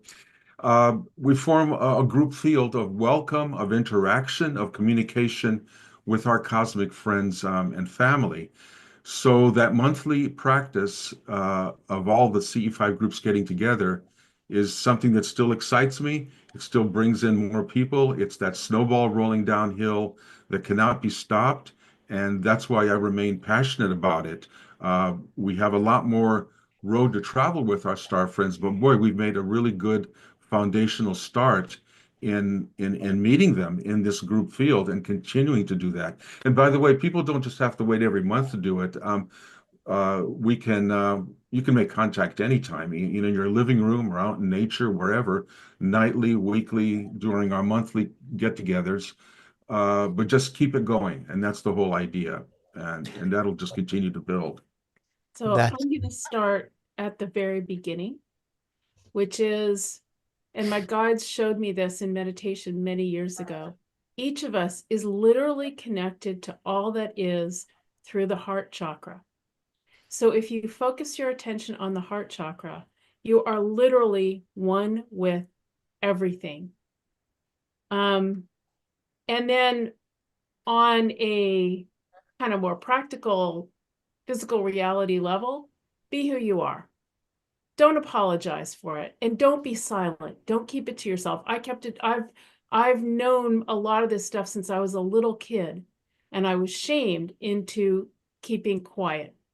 And what I would say now is, like, tell your truth, because who else is going to, and what's to be ashamed of the real truth? Be who you are. The second thing is, and as part of that, just because you have a bigger reality than those people around you that are trying to control you doesn't make you wrong and bad. It makes them limited. So be who you are, be all of who you are, and spread that. And tell that to the people that are in your influence group. Like I now have people from, my college class was 1,000 people, some of whom are pretty famous. And they call me when they have an anomalous experience because I was out there with it. So, do all that. And then if you want to change reality in the larger perception, my guides gave me this many years ago. And I'm going to back up for a second and say, for 28 years, there was a psychic lab in the engineering school at Princeton University called the Pear Lab. Google it. The founders are both on the other side now, but you'll find stuff. Princeton Engineering Anomalies Research. And that whole thing was about how consciousness affects reality. So whoever was talking about, what's happening at the edge of the universe and consciousness affecting the trajectory of the Voyager. Actually, that is exactly why Pear Lab was started. And if you want to ask me why, how I know the story, I'll tell you later. But in any case, if you want to affect reality on a larger level, one of the things that came out of the Pear Lab is that a man and a woman, in general, one woman is as good as one man. Two women together are as good as one woman. What? Oh, at affecting reality. Two women are as good as one woman. Two men are as good as one man. But a man and a woman together who are a couple are 5 times as good as either one separately. So my guides gave me this affirmation, and Costa and I do it together daily. Ready? Ready. May the hearts and minds of those in power be turned to the good of the earth and her children, or may they be removed from power immediately and permanently. May the earth and her children rise up and claim their birthright, their divinity, the ability to co-create peace, justice, abundance, and freedom for all. Oh, that is powerful. That's all twinkle. I'm going to go to Gallery. Can you put that in the chat, that affirmation, just so we have it? Yes, I can. I'll type it. That is so beautiful. Scott, what's happening here is something's coming together. Well, I can sense we're moving into incredible times. Something very exciting is starting to coalesce in this group. I know you do this show all the time, but there's something here that seems to be solidifying a trajectory of the possible. Do you know what I mean? Absolutely. I think I keep going back to either the 100th Monkey or the 4-minute mile. Before Roger Bannister, nobody could run a mile in 4 minutes. Once Roger Bannister in England did that, good high school athletes now can run a 4-minute mile. It's like our consciousness changes. And so the telepathy tapes is opening up. Yes, we can be telepathic in all these wonderful ways. And the more that we hear these stories, the more that we hear these experiences, the more it allows us to own, well, yeah, I want to have those experiences. Or I did have those experiences, and now I'm going to share it a little bit more. And we're at a tipping point. Yes, absolutely. And that's why the show is called The Awakening World, right? That's what's happening. We are awakening. And one more thing I'd love to share, and we've all heard it, but it's really important to hear again and again and again. A caterpillar literally will eat so much that it kills itself because it has stuffed itself with too much food. Caterpillars basically commit suicide by eating too much. So the caterpillar is dying, and death is scary and crazy. But as it's completing its experience as a caterpillar, there are all these imaginal cells, and the caterpillar kind of becomes this gooey soup. And floating around the soup are all these imaginal cells, and they find each other. And as they find each other, they coalesce and they connect. And those imaginal cells come together. And from that, the butterfly is created. And is there Right. anything more different than a caterpillar and a butterfly, right? Like it's such an extraordinarily important analogy.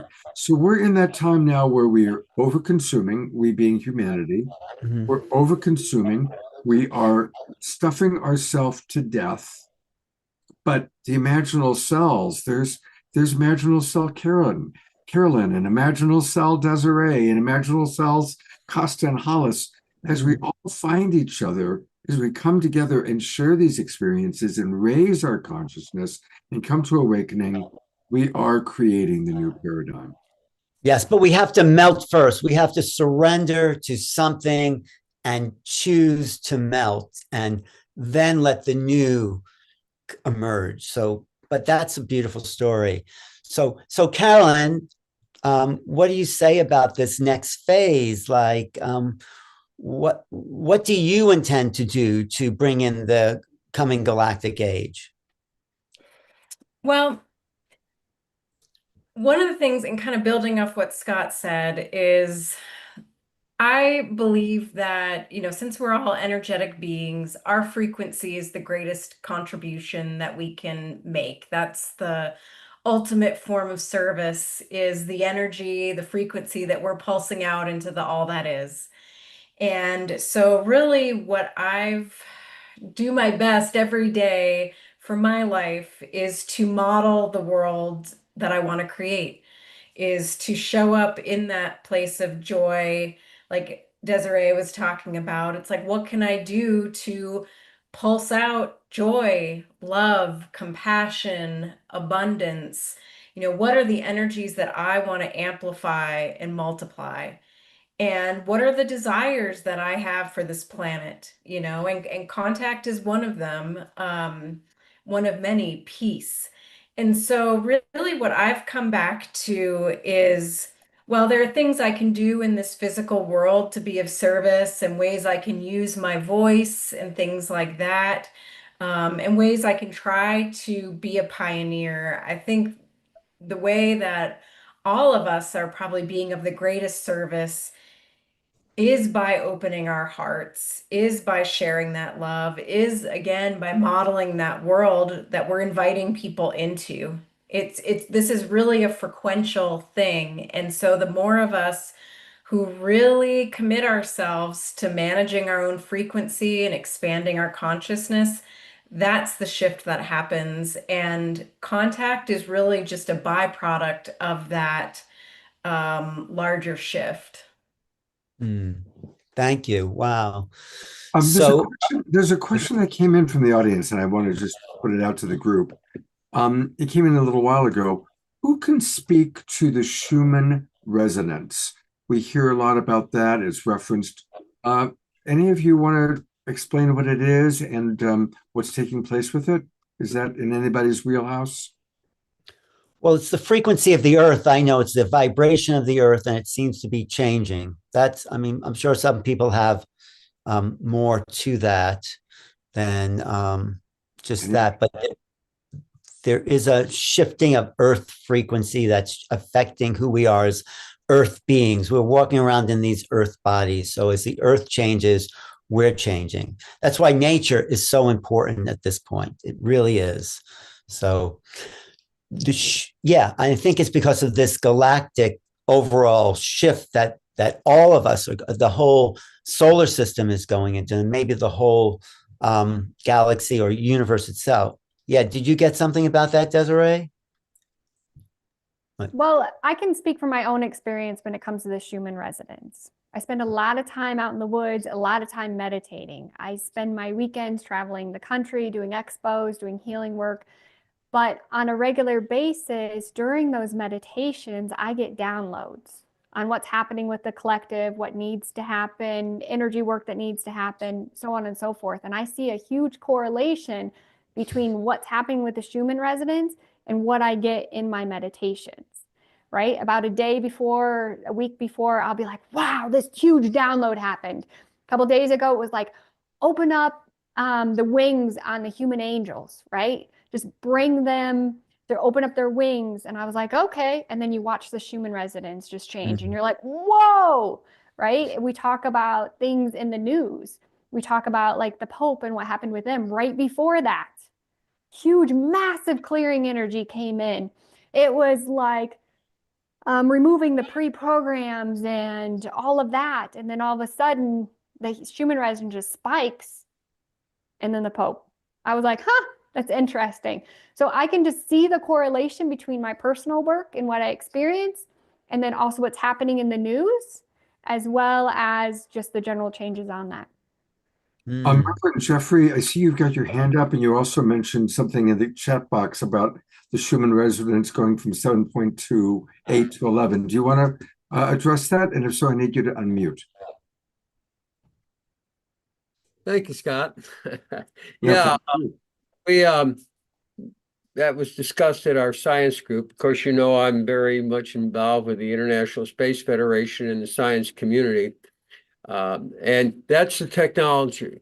Now, I found something interesting that Danny Shan was talking about, and this is kind of a question. It kind of relates to the telepathy and what's going on with the children right now and what's happening. Now, one of the things that I understand, and you guys maybe know better about it, is that even when they try to create the technology for space travel, they can't find pilots that can telepathically work with the equipment because they're not in sync with the vibration and energy that allows them to do it, and they crash or whatever. And so again, what I see, and again, I bring this to what's happening with the children. And again, I'll put in the chat, there are all kinds of schools where children are being taught how to see without eyes, totally before they get programmed. You know, I mean, some adults can still do it. I'm not one. that they can actually just totally go into their intuition, and they're being trained. And then, of course, you have the amazing concept of the telepathy that's coming out in the telepathy tapes. And that's the level of what I'm beginning to see as the energy, which has to be loving. You can't be telepathic and have a sense of separation. So if we're going to move, and I think what I'm very inspired by are what I see as the children coming into the world with the gifts that they're able to manifest. And again, I can't believe what I'm seeing in the telepathy tapes. So anybody want to comment on all that, I would appreciate it. And again, I just wanted to say one last thing. The International Space Federation is opening the technology. They're studying it, and they're making it open source to the world. So anything you can do to support the International Space Federation, because that's going to be an open source to the technology. Thank you, Scott. absolutely. Scott, you know what it talks to that is the downloads that people like Hollis and Blake and others are getting that are raising this brainwave frequencies to these other dimensions. So I think that's connected to what we've been talking about here. Yeah, right, absolutely. Hollis? Anybody? Absolutely.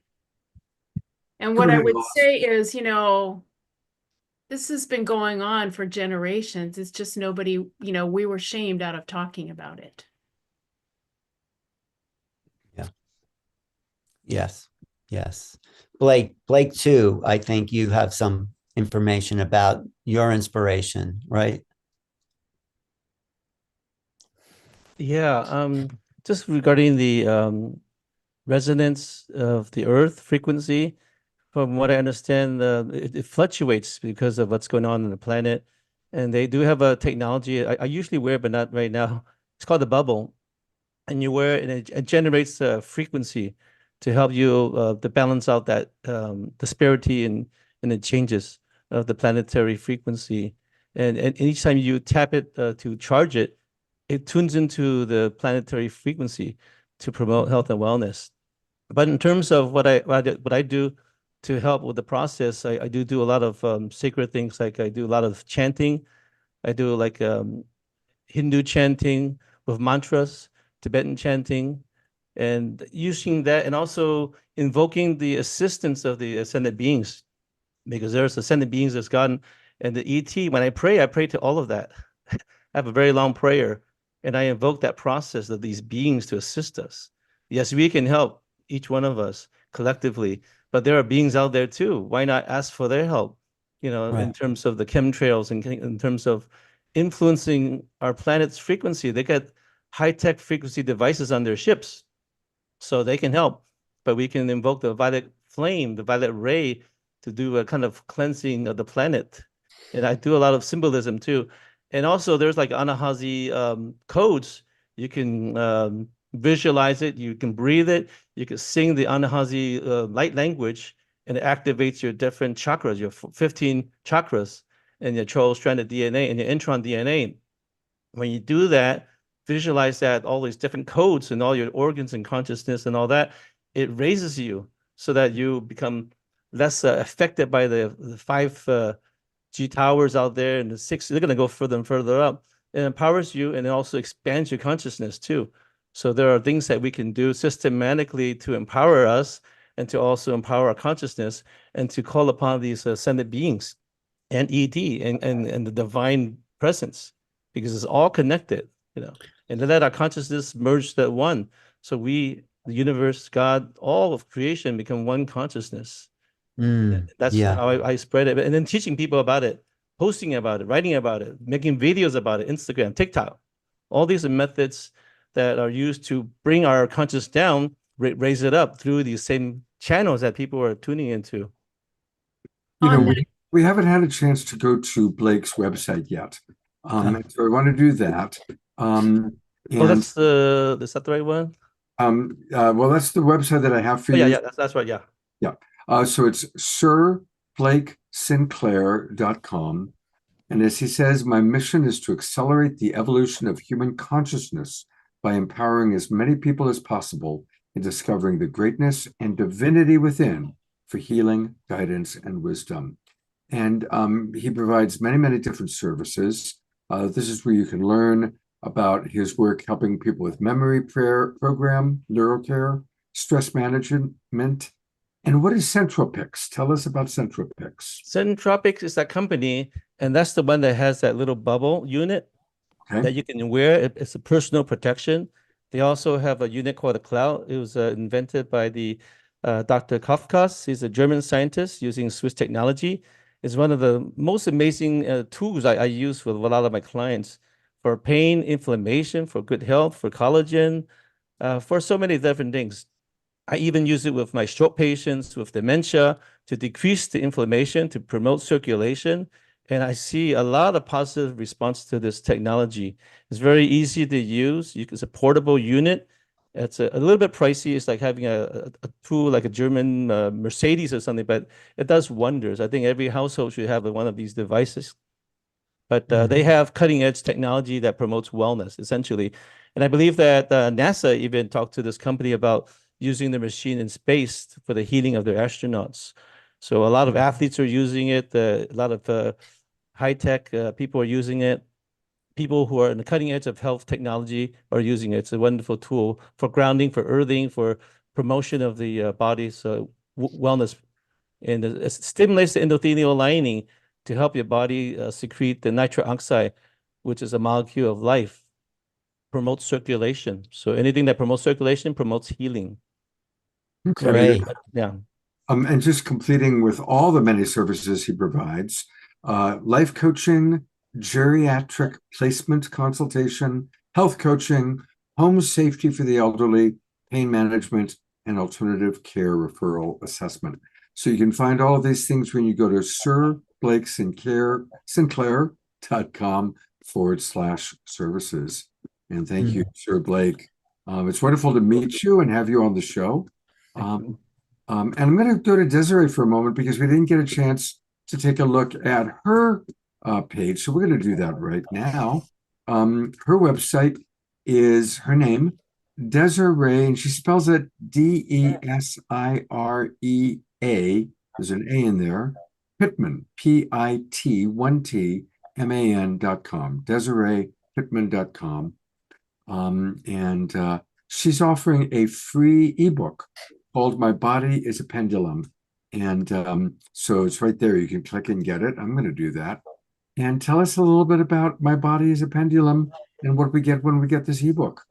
Yep. So My Body is a Pendulum actually goes through kind of my story of awakening. I was literally standing in a crystal shop and I said, should I get this one? And my body goes like this. And I said, should I get this one? And my body goes like this. And I said, should I get this one? And my body goes like this. And I go, oh my gosh, my body is a pendulum. And from there, I realized that it does different swings, clockwise, counterclockwise, raising the vibration. Even little things like this is rewriting the Akashic records, breaking vows, cutting cords, all those different things get downloaded during my meditations on how the body moves. So with My Body as a Pendulum, it begins with my story and then teaches hands-on activities on how you can learn how to move energy, feel energy, sense energy yourself. I teach a variety of different classes on how to feel energy, see energy, move energy, etc. And that's the very beginnings of that. Beautiful. Great. You've demonstrated it so beautifully tonight. I just love watching you. Thank We you. should like have you on every show in the corner doing your magic to just Yeah. keep raising our vibration. You know how you have like the Amasalon interpreter, you know, you're like the new version of that. So Alan, you scored as always with the amazing people that you bring on to the show. So we're going to go to each of you having a chance for a last thought for each of you to share a last thought, and then we're going to do a little bit of prayer for some of the people in our community. But we'll go to Carolyn. What's your final thought for the night, Carolyn? Wow, it's been a wonderful night. Thank you so much. Just remind everyone to spend a few moments every day, as much as they can, being in their heart, finding joy, setting a positive intention for their light, and seeking to be of service. It really can be that simple, I think, sometimes, and trust that the infinite intelligence, who's always out working on our behalf, is responding to the energy that we're pulsing out. So take time to manage your frequency and be as loving as you can in this world. Thank you, Carolyn. That's a beautiful message. Desiree, what's your final thought for the night? Listen, because of your inner knowing. Go within yourself. Spread the love. Listen to the heavens. Download the frequencies. Plant the seeds. Use your words as power. Use your thoughts to seek, grow, and elevate. Blessings to all of you. Thank you, Desiree. Sir Blake. Just realize that you are limitless. Each one of you there are very special. I mean, it doesn't matter how many titles, how old we are, how young we are. We all have the divine light, that love inside. Cast away the doubt. Search within. And realize how powerful your mind is. You visualize it, you create reality. Every one of you can do that. Just surrender, connect to the universe, and let the process happen, and believe in yourself. All things are possible. Beautiful. And Alan, what would you like to share? We are coming into exciting times. I mean, we've already activated. Scott, you do this 3 times a week, and you're out in the world, and I'm out in the world, and Costa and Hollis. I mean, there's a coalition of consciousness that is not going to stop us from manifesting these higher realities. And this is it. We are igniting, and I can't think of a better time for the world to come together and to explore the unknown and bring in a civilization that lives in coherence, peace, joy, all the things we always wanted is actually right here. And you demonstrate that every week, Scott. So thank you. And I'm excited about all of it. So. And thank you, Alan. You are amazing at really keeping your finger on the pulse of how we are making contact. With each other, at least. Yes. Absolutely. And we're going to take a moment now to do some prayer. Did you want to ask Costa and Hollis to? Oh my God, did I miss you guys? Did I? I am so sorry. How did that happen? I apologize. Go ahead. Okay. Be in your heart, focus on the positive, send love. And realize that if you're seeking in any way to connect with the larger universe, whether it's other dimensions, other planets, other systems, wherever, that we are part of the largest, most positive, incredible, evolutionary, spiritual movement on this planet of all time. That should give you a feeling of courage, of inspiration, of hope, no matter what's going on in the outer screen of life, because we are changing that to something that's better. So just know that you're part of this movement and be in joy. We're not alone in the stars, and we're not alone on Earth either. Thank you very much, Costa. Thank you, Hollis. I apologize for No problem. sometimes I get ahead of myself. Anybody else do that? Anybody else get ahead of yourself sometimes? I want to ask us to do a special prayer for Piper Dellums. Piper's having some challenges right now. She's hopefully going to be on the show Saturday night. We're going to show some of her wonderful microfilms. Also, I'm going to put the camera on a moment on Roger and Bonnie. I know they have a request, so if you guys could unmute. And Roger, you're still muted. And share with us who you would like for us to pray for. You go ahead. Hi, I have a prayer request for a second cousin named Justine Lackner, who currently is hospitalized in Africa with suspected malaria. She she started a foundation called Sustainable Classrooms, and the hospital that she's in is in Togo, somewhere over Togo, and the hospital is a pay upon admission hospital. So I don't know if she has resources for proper care or not. Just keep her in your prayers, and I appreciate any energy you can send her way. Thank you. We'll go to gallery view and say her name again as we send prayer and blessing. What's her name again? Justine, Jestine. Okay, maximum grace to Justine. Thank you. And as we send our prayers to Justine, to Piper, of course, we send out to all beings everywhere who are going through challenging times.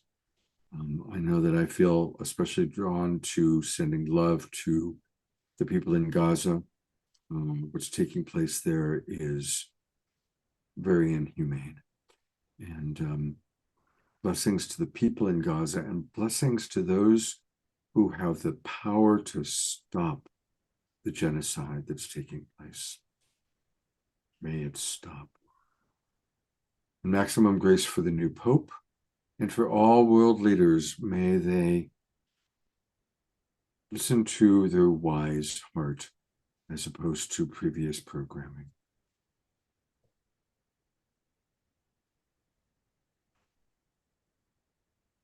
Maximum grace. Maximum grace. Thank you. Thank you, beautiful Global Peace Tribe. We're going to go to Omashar for our closing song.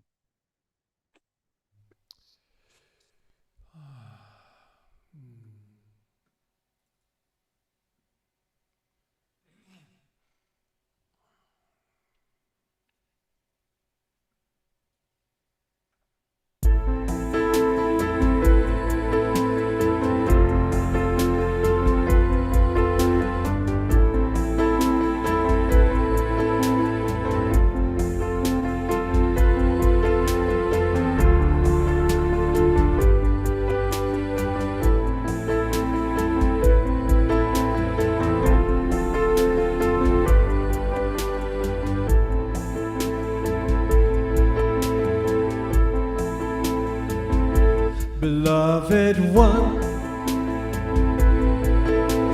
hold me in your arms,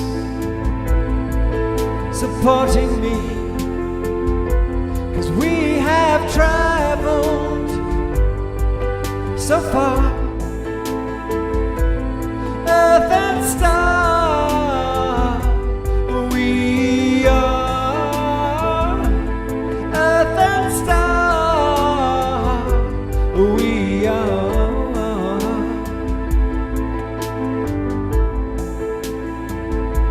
The one desire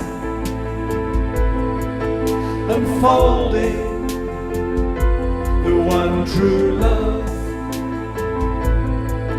evolving, 'cause we have traveled so far. Earth and star, we are. Earth and star, we are.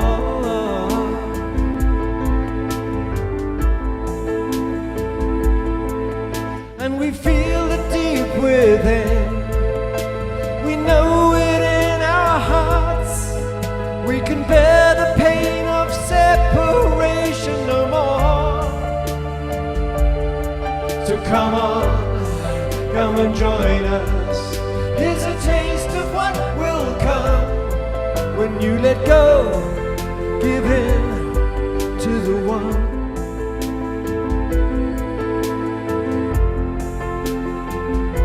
The sacred heart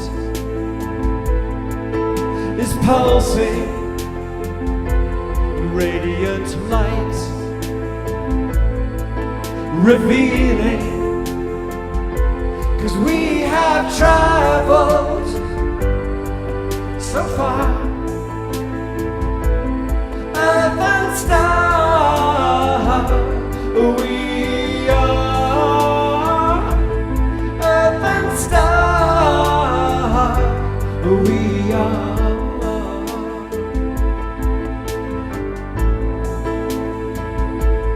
Innocent child,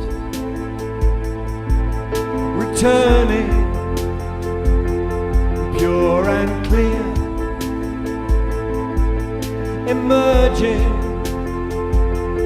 We have traveled so far.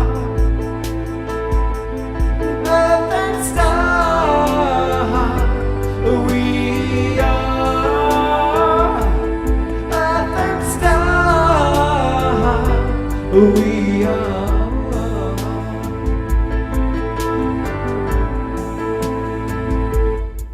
And yes, we feel it deep within, we know it in our hearts. We can bear the pain of separation no more. So come on, come and join us. Here's a taste of what will come when you let go, give in to the one. When you let go, give in to the one. We are. Earth and star, we are. Earth and star, we are. Earth and star, we are. Earth and star, we are.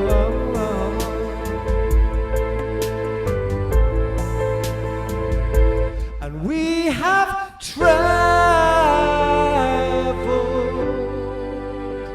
so far.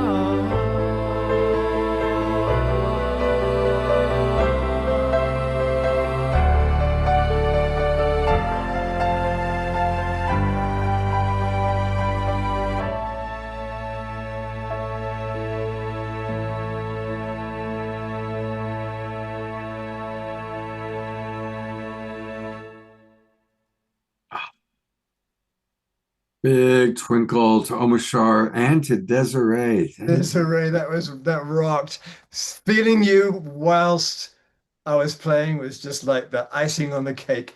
Thank you so much. The gluten-free cake. Well, I do want to say that was absolutely beautiful. Literally, I saw our hearts open up. I saw us gift the gift of love deep within our hearts to humanity and watched it grow. So I just want to say thank you for everybody on the call today. Thank you for sharing your energy, and thank you for the wonderful music and just helping to raise the vibration of everyone. So thank you. Thank you, Desiree. And please come every week, every show, and do your thing. Hey, Your energy interpreter.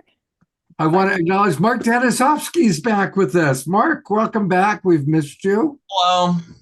Yeah. I'm imagining you've been playing music in wonderful places. All over the place. I was at a cowboy camp last week. That was fun. Wow. Well, welcome back. It's great to have you back with us. Yeah, we've been seeing a lot of phenomena too. Crafts. It's been astounding.